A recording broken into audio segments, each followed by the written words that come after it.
നമസ്കാരം, തൊഴിൽജാലകത്തിലേക്ക് സ്വാഗതം.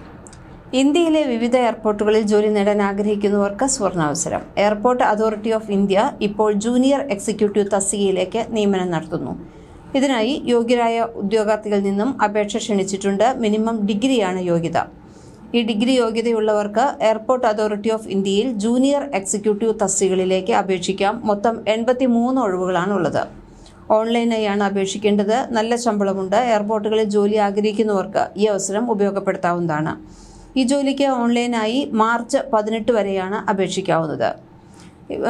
ഈ എയർപോർട്ട് അതോറിറ്റി ഓഫ് ഇന്ത്യയുടെ പുതിയ ഒരു നോട്ടിഫിക്കേഷൻ അനുസരിച്ച് ഇപ്പോൾ വന്നിട്ടുള്ള ഒഴിവുകളുടെ എണ്ണം ജൂനിയർ എക്സിക്യൂട്ടീവ് ഫയർ സർവീസസ് 13 ആണ്.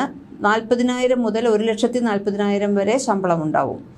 ജൂനിയർ എക്സിക്യൂട്ടീവ് ഹ്യൂമൻ റിസോഴ്സസിൽ 66 ഒഴിവുകളുണ്ട്. 40,000 മുതൽ 1,40,000 വരെ ആയിരിക്കും ശമ്പളം. ജൂനിയർ എക്സിക്യൂട്ടീവ് ഒഫീഷ്യൽ ലാംഗ്വേജിലും 4 ഒഴിവുകളാണുള്ളത്. 40,000 മുതൽ 1,40,000 രൂപ വരെ ശമ്പളം പ്രതീക്ഷിക്കാവുന്നതാണ്. ഈ ജോലി ഒഴിവുകളിലേക്ക് അപേക്ഷിക്കാൻ പ്രായപരിധി 27 വയസ്സാണ്. ജൂനിയർ എക്സിക്യൂട്ടീവ് ഫയർ സർവീസിൻ്റെ വിദ്യാഭ്യാസ യോഗ്യത BTech, fire engineering, mechanical engineering, automobile എഞ്ചിനീയറിംഗിൽ എഞ്ചിനീയറിംഗ് ബിരുദമാണ് ആവശ്യം. ജൂനിയർ എക്സിക്യൂട്ടീവ് ഹ്യൂമൻ റിസോഴ്സസ് വിഭാഗത്തിലേക്ക് വിദ്യാഭ്യാസ യോഗ്യത ബിരുദവും MBAയുമാണ്. ഇതല്ലെങ്കിൽ തത്തുല്യമായ യോഗ്യത ആവശ്യമാണ്. HRM, HRD, PM&IR, labour welfare എന്നിവയിൽ സ്പെഷ്യലൈസേഷൻ ആവശ്യമാണ്. ജൂനിയർ എക്സിക്യൂട്ടീവിന് വിദ്യാഭ്യാസ യോഗ്യത ഹിന്ദിയിലോ ഇംഗ്ലീഷിലോ ബിരുദമാണ്. അല്ലെങ്കിൽ ഹിന്ദിയിലോ ഇംഗ്ലീഷിലോ ബിരുദാനന്തര ബിരുദം, അല്ലെങ്കിൽ മറ്റേതെങ്കിലും വിഷയത്തിൽ ബിരുദാനന്തര ബിരുദമായാലും മതി. പക്ഷേ ഹിന്ദിയും ഇംഗ്ലീഷും നിർബന്ധിത വിഷയമായോ ഐച്ഛിക വിഷയമായോ ഡിഗ്രി തലത്തിലെങ്കിലും പഠിച്ചിരിക്കണം. ഹിന്ദിയിൽ നിന്ന് ഇംഗ്ലീഷിലേക്കും ഇംഗ്ലീഷിൽ നിന്ന് ഹിന്ദിയിലേക്കും വിവർത്തനം ചെയ്യുന്നതിൽ 2 വർഷത്തെ പരിചയം ആവശ്യമാണ്. ഈ വിദ്യാഭ്യാസ യോഗ്യത നേടിയതിനു ശേഷമുള്ള ജോലി പരിചയമാണ് ആവശ്യം.